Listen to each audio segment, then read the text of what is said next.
Mas sabe o que é? A fraldinha tá pequena. Então tá vazando. Já eu preciso acabar com aquele pacote.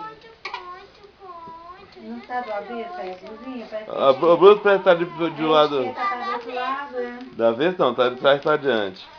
Não tira do pescoço não, só gira. Levanta. Ah, então tira então. Troca, Duda, com ela, você não tem um jeitinho pra ela não chorar? Fazer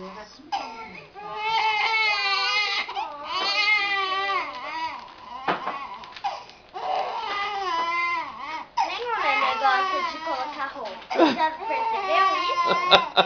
Isso mesmo, Duda. Quando cresce, gosta. Quando eu tiver seus 19, 18 anos, você vai gostar de ficar trocando roupa.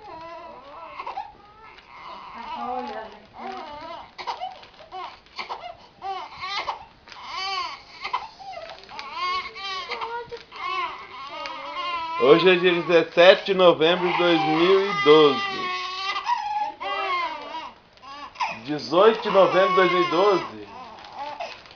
Ah, é.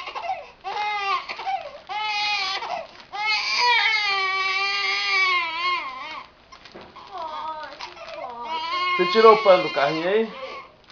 Vai colocar ela sem pano? Não, eu fico, pode almoçar. Pode almoçar. Ai, peraí, então. Vocês, espera, vocês duas almoçam, eu fico.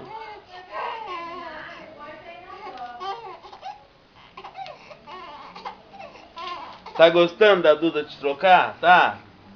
Tá gostando? Tá gostando de trocar ela, Duda?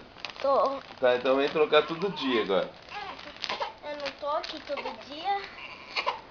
Se eu tivesse, eu trocava.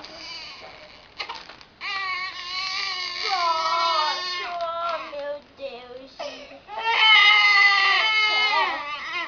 Como é que...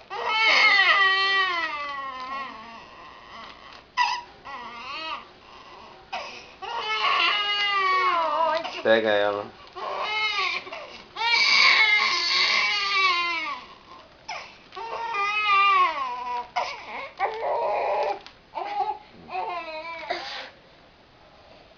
Ai, meu cabelo.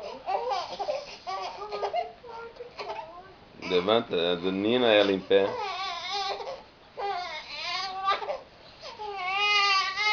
Levanta você.